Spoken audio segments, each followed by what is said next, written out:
nom est Gérard Kiger. Je suis retraité de longue date parce que je suis âgé de 87 ans. Et quand il faut parler d'Algérie, les souvenirs remontent très vite, mais ce sont des souvenirs de terrain. Essentiellement de terrain, c'est-à-dire de la parenthèse qu'ont connue dans leur vie les jeunes gens de l'époque, dans le Djebel, en ayant passé du bal du samedi soir au Djebel.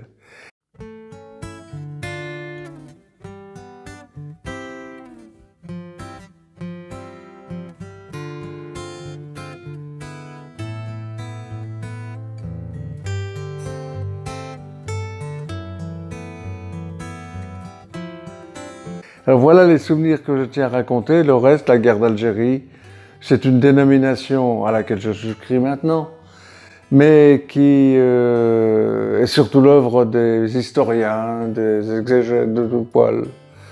Moi, c'est les souvenirs de terrain qui m'apportent, le comportement des jeunes de 20 ans dans les Djebel. Alors, je fais partie des contingents qui ont été appelés en Algérie. Un contingent, c'est l'ensemble des jeunes gens qui ont été appelés au service national pendant une année civile. C'est dire que nous, les appelés d'Algérie, nous n'avons pas fait le métier des armes. On nous a demandé d'aller là-bas, on y est allé, presque sans état d'âme. Je dirais presque dans l'enthousiasme des jeunes gens que nous étions. Les analyses, comme je l'ai dit en mon propos, viendront beaucoup plus tard. Pour l'instant, nous sommes partis parce qu'on nous a demandé de partir, et on a découvert un pays, évidemment. Pour beaucoup d'ailleurs, on a découvert même la mer, peut-être le train. À cette époque, on voyageait pas beaucoup. En arrivant en Algérie, j'ai rencontré des paysages, j'ai rencontré des façons de vivre, et j'ai surtout rencontré, comment dirais-je, le crapahut sur le terrain. On était là pour ça. Et en plus, j'appartenais à une unité qui ne pouvait pas être éloignée des combats puisque j'étais dans une unité parachutiste. Donc les crapahuts, ben oui, on a vite fait d'apprendre que c'était pas du tout le Club Med. C'était très difficile, surtout la nuit. La nuit qui concentre, qui condense toutes les angoisses, les bruits qui deviennent des bruits suspects, horrifiants parfois. Ça, c'est le grand souvenir de jeunesse, le crapahut. Et aussi les accrochages, évidemment. On en a connu quelques-uns. Les embuscades, j'en ai connu, mais je ne suis pas... Je suis sorti d'affaires, c'est déjà bien. Et surtout, mon unité a été appelée au secours d'une autre unité qui venait de tomber en embuscade. C'est là que j'ai vu que l'affaire pouvait être terrible pour les jeunes gens que nous étions. Une embuscade nous donne la mesure de la précarité de la vie. D'un seul coup, on bascule de la maturité. Les souvenirs de jeunesse s'effacent complètement devant cet événement terrible qui est celui de nous prendre pour cible. Alors voilà. Souvenirs de jeunesse, souvenirs de combat, souvenirs de crapahut, souvenirs de peur.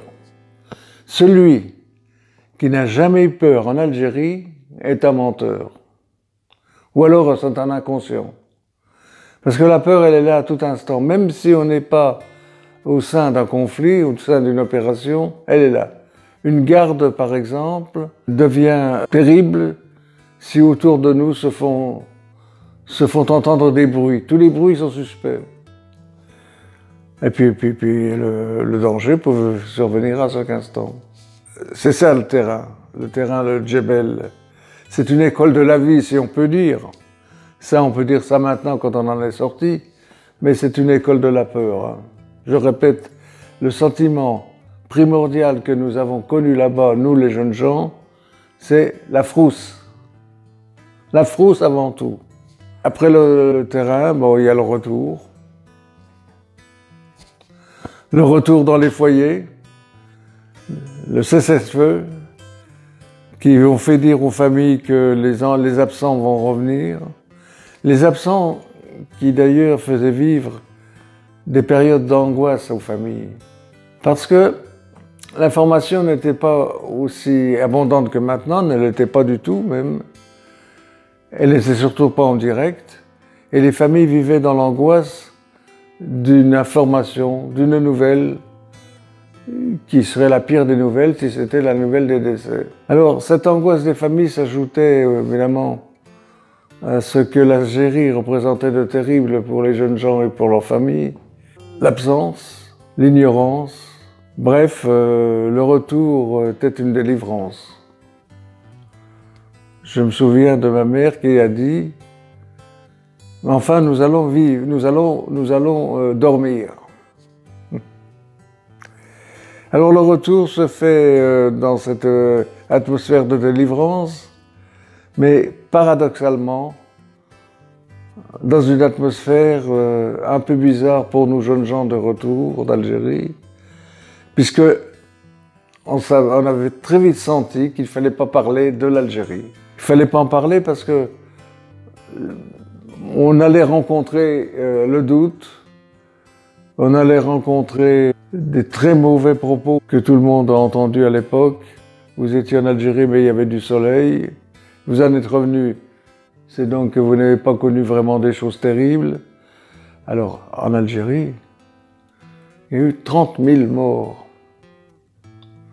30 000 décès parmi les jeunes gens. Et ce qui est anormal aujourd'hui, je dis bien aujourd'hui, c'est de penser que tous les discours s'ordonnent autour de la relation France-Algérie, mais une relation diplomatique, financière peut-être, mais on oublie dans ces discussions ce que nous sommes devenus, nous les jeunes gens, et ceux qui ne sont pas revenus. On oublie totalement. Ça me fait mal. Ça me fait mal et ça m'irrite profondément. C'est pourquoi le travail de mémoire est un travail essentiel pour nous. Je dis bien le travail de mémoire, c'est-à-dire l'assistance autant que possible aux commémorations, à la célébration du 19 mars, par exemple, date du cessez-le-feu. Le travail qui est opposé au devoir de mémoire, lequel devoir de mémoire est le lot de tous les pouvoirs qui organisent les manifestations, des célébrations, c'est d'ordre politique. Nous, le travail de mémoire est d'ordre mémoriel, purement mémoriel. C'est-à-dire qu'on essaye de se rappeler les uns et les autres, autour du monument aux morts, ce qu'on a été et ce qu'on est devenu depuis. Voilà. L'embarquement, le djebel, le retour, ça n'alimente pas tellement les conversations d'aujourd'hui, qui sont oublieuses du devoir accompli par les jeunes gens.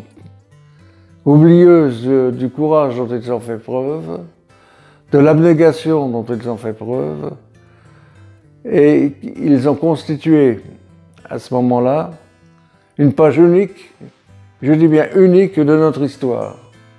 Le contingent a été, comment dire, le contingent c'est la dénomination globale, mais il y a eu plusieurs appels évidemment, jusqu'en 62 et maintenant 64. Le contingent a accompli une œuvre unique dans son histoire. Pourquoi l'oublier? Pourquoi taire là, dans les discussions diplomatiques qui s'ouvrent aujourd'hui, pourquoi taire ce que nous avons été sur le terrain? Quand on nous entend dire ce qu'on a été sur le terrain, eh ben, on va dans les profondeurs d'un conflit qui, comme je l'ai dit, était celui de la peur, de l'abnégation et du courage. Voilà. À 20 ans, il faut le faire.